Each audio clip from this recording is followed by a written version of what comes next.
അൽഹംദുലില്ലാഹി റബ്ബിൽ ആലമീൻ അല്ലാഹുമ്മ സ്വല്ലി അലാ മുഹമ്മദിൻ വഅലാ ആലി മുഹമ്മദ്. പ്രിയമുള്ള നോമ്പുകാരെ, അസ്സലാമു അലൈക്കും വറഹ്മത്തുള്ളാഹി വബറകാതുഹു. പരിശുദ്ധ റമദാൻ മാസത്തിൽ നമസ്കരിച്ചും സക്കാത്ത് കൊടുത്തും നോമ്പെടുത്തും ദിക്റുകളും സലാത്തുകളും ഖുർആൻ പാരായണങ്ങളുമായി ചെറുതും വലുതുമായി അള്ളാഹുവിന്റെ സ്വർഗം ലക്ഷ്യമാക്കിക്കൊണ്ട് കർമ്മങ്ങൾ ചെയ്ത് നമ്മൾ മുന്നേറുകയാണ്.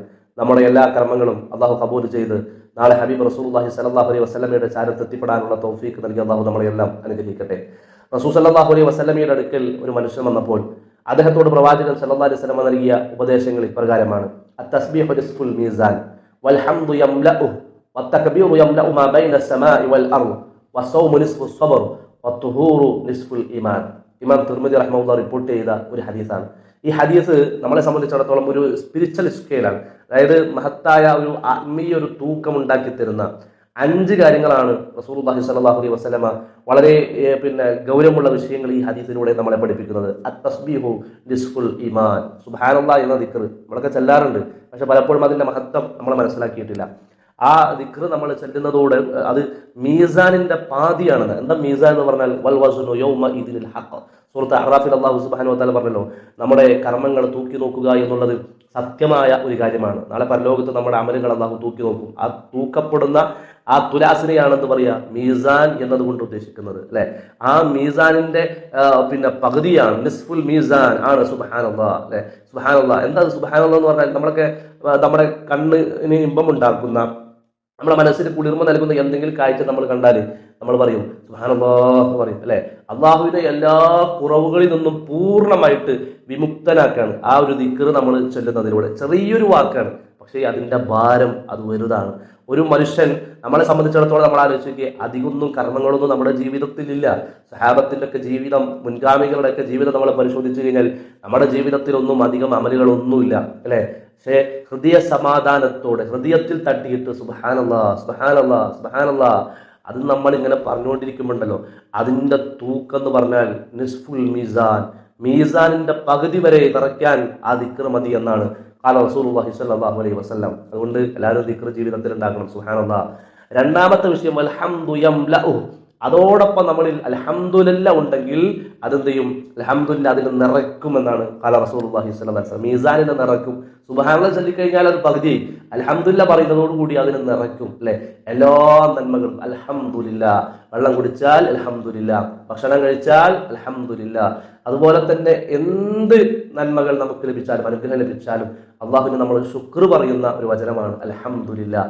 സർവ്വ സ്തുതിയും അള്ളാഹുവിനാണ്. ഒരു നന്ദിയുള്ള ഹൃദയത്തിൽ നിന്ന് വരുന്ന ഏറ്റവും വലിയൊരു ഇബാദത്താണത് അൽഹംദുലില്ലാഹ് എന്ന ആ ഒരു നന്ദിയുടെ വാക്ക്. നമ്മുടെ ജീവിതത്തിൽ എന്ത് പരീക്ഷണങ്ങൾ എന്താകട്ടെ, അത് കുടുംബപരമാകാം, മറ്റുള്ളതാകാം, ഏത് പരീക്ഷണങ്ങളാണെങ്കിലും, നമ്മുടെ ആരോഗ്യപരമായ പരീക്ഷണങ്ങളാകാം, സമ്പത്തിലുള്ള പരീക്ഷണങ്ങളാകാം, എന്തായാലും എല്ലായിടത്തും എത്ര വലിയ പരീക്ഷണങ്ങൾക്ക് നമ്മൾ വിധേയമായാലും അൽഹംദുലില്ലാഹ് അൽഹംദുലില്ലാഹ് അൽഹംദുലില്ലാഹ്, അല്ലെ? ആ പരീക്ഷണങ്ങളിൽ അൽഹംദുലില്ലാഹ് പറയുമ്പോൾ ഉണ്ടാകുന്ന ഒരു കുളിർമ ഉണ്ട്, അല്ലെ? അതൊക്കെ നമ്മുടെ മനസ്സ് തട്ടി പറയുമ്പോഴേ നമുക്ക് കിട്ടുള്ളൂ.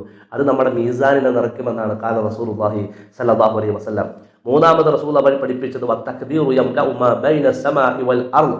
അല്ലാഹു അക്ബർ എന്ന് പറയുന്ന ആ ദിക്ർ. സുബ്ഹാനല്ലാഹ് പറഞ്ഞു, അൽഹംദുലില്ലാഹ് പറഞ്ഞു, ഇനി അല്ലാഹു അക്ബർ. ആകാശത്തിന്റെയും ഭൂമിയുടെയും ഇടയിൽ മുഴുവൻ, ആകാശ ഭൂമിയുടെ ഇടയിൽ മുഴുവൻ നിറയ്ക്കാൻ ആ ദിക്ർ മതി എന്നാണ്. അല്ലാഹു അക്ബർ. അള്ളാഹുവാണ് ജീവിതത്തിൽ ഏറ്റവും വലുത്, അല്ലെ? നമ്മൾ നമസ്കാരത്തിലേക്ക് പ്രവേശിക്കുമ്പോൾ നമ്മൾ പ്രഖ്യാപിക്കുന്ന ഒരു പ്രഖ്യാപനമാണ് എൻ്റെ ജീവിതത്തിലെ ഏറ്റവും വലുത്, അല്ലെ? മറ്റുള്ള എന്തിനേക്കാളും ആരിനേക്കാളും എനിക്ക് വലുത് എൻ്റെ റബ്ബാണ്. നമ്മുടെ പ്രശ്നങ്ങളിൽ ഒരു പ്രശ്നം സംഭവിച്ചിട്ട് തളർന്നിരിക്കുന്ന ഒരു സന്ദർഭമുണ്ട്, അല്ലെ? ആ സന്ദർഭത്തിൽ അല്ലാഹു അക്ബർ എന്ന് നമ്മൾ പറഞ്ഞു നോക്കിയേ, അപ്പൊ നമ്മുടെ ഹൃദയം എങ്ങനെ വലുതാവും. നമ്മളെ ബാധിക്കുന്ന എന്തൊക്കെ പ്രശ്നങ്ങളുണ്ടോ അതൊക്കെ ചെറുതായി പോകും, അതൊന്നും ഒന്നല്ലാതായി പോകും. അതൊക്കെ നമ്മൾ പറഞ്ഞു നോക്കിയേ, എൻ്റെ ജീവിതത്തിൽ, അല്ലെ, എൻ്റെ റബ്ബാണ് വലുത് എന്ന് പറഞ്ഞാൽ നമ്മുടെ ഹൃദയം വലുതായി, നമ്മളെ ബാധിച്ച പ്രശ്നങ്ങൾ അതൊക്കെ ചെറുതായി പോകും. നാലാമത് റസൂലുള്ളാഹി സ്വല്ലല്ലാഹു അലൈഹി വസല്ലം പറഞ്ഞത് വസ്സൗമു നിസ്ഫുൽ ഈമാൻ. നോമ്പ് സഹനത്തിന്റെ പാതിയാണ്. നമ്മൾ നോമ്പുകാരാണ്, അല്ലെ? എല്ലാ വിഷയത്തിലും നമ്മൾ ക്ഷമിക്കുകയാണ്. സബറുൻ അലാ തഅത്തില്ലാഹ്, സബറുൻ അൻ മഅസിയ്യ, സബറുൻ അലാ അഖ്ദാരില്ലാഹി സുബ്ഹാനഹു വ തആല. ക്ഷമിക്കണം. ഒന്ന് അല്ലാഹുവിനെ അനുസരിക്കുന്ന വിഷയത്തിൽ നമ്മൾ ക്ഷമിക്കണം. എന്തൊക്കെ അല്ലാഹു നമ്മളോട് ആവശ്യപ്പെട്ടിട്ടുണ്ടോ അതൊക്കെ നമ്മുടെ ജീവിതത്തിൽ നമ്മൾ പ്രാവർത്തികമാക്കുമ്പോൾ അവിടെ ക്ഷമയുണ്ടാകണം. ക്ഷമയോടെ നിസ്കരിക്കണം, ക്ഷമയോടെ മറ്റുള്ള ഖുർആൻ ഓതണം, മറ്റുള്ള നന്മകൾ എല്ലാം നമ്മൾ ക്ഷമയോടുകൂടിയായിരിക്കണം. അതുപോലെ തന്നെ അള്ളാഹു വിലക്കിയ കാര്യങ്ങളുണ്ടല്ലോ, അത് വിട്ടു നിൽക്കാൻ നമുക്ക് സാധിക്കണമെങ്കിൽ അവിടെ ക്ഷമയുണ്ടാകണം. അതുപോലെ തന്നെ അള്ളാഹുവിന്റെ തീരുമാനങ്ങൾ ജീവിതത്തിൽ സംഭവിക്കുമ്പോൾ അല്ലെ, ആ പരീക്ഷണങ്ങൾ ഉണ്ടാകുമ്പോൾ അവിടെ എല്ലാം നമുക്ക് ക്ഷമയുണ്ടാകണം. ഈ ഈ ഈ കാര്യങ്ങളെല്ലാം നമുക്ക് നോമ്പ് എന്ത് ചെയ്യുന്നുണ്ട്, നമുക്ക് സമ്മാനിക്കുന്നുണ്ട്. വിശപ്പും ദാഹവും ഒക്കെ ഉണ്ട് നമുക്ക് അല്ലെ, പക്ഷെ നമ്മൾ ക്ഷമിക്കുന്നില്ലേ? നമുക്ക് ദേഷ്യം വരുന്നുണ്ട്, പക്ഷെ നമ്മുടെ കോപത്തെ നമ്മൾ നിയന്ത്രിക്കുന്നില്ലേ? അതെ. അതുപോലെ തന്നെ നമ്മുടെ മുന്നിലേക്ക് ഇങ്ങനെ തിന്മകൾ ഇങ്ങനെ വരുന്നുണ്ട്, പൈശാചിക ചിന്തകളും പ്രവർത്തനങ്ങളൊക്കെ, പക്ഷെ അതിൽ നിന്നൊക്കെ നമ്മൾ മാറി നിൽക്കുന്നു.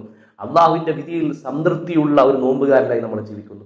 അതുകൊണ്ട് നോമ്പിനെ കുറിച്ച് നമ്മൾ മനസ്സിലാക്കണം. റസൂലുള്ളാഹി സ്വല്ലല്ലാഹു അലൈഹി വസല്ലം പഠിപ്പിച്ചത് വസ്സൗമു നിസ്ഫു സ്വബർ, ക്ഷമയുടെ സഹനത്തിന്റെ പാതിയാണ് നോമ്പ് എന്ന് ഖാല റസൂലുള്ളാഹി സ്വല്ലല്ലാഹു അലൈഹി വസല്ലം. ഇന്നമാ യുവഫ്ഫസ് സ്വാബിറൂന അജ്റഹും ബിഗൈരി ഹിസാബ്, ക്ഷമാശീലർക്ക് അളവില്ലാത്ത പ്രതിഫലമാണ് എന്ന് സൂറത്ത് സുമറിലെ 10-ാമത്തെ ആയത്തിലൂടെ അല്ലാഹു സുബ്ഹാനഹു വ തആല പഠിപ്പിച്ചിട്ടുണ്ട്. അല്ലേ, നോമ്പിനെ കുറിച്ച് മാത്രം അല്ലാഹു പറഞ്ഞറിയോ, അസ്സൗമു ലീ വ അന അജ്സീ ബി, നോമ്പ് എനിക്കുള്ളതാണ്, ഞാനാണ് അതിന് പ്രതിഫലം കൊടുക്കുക.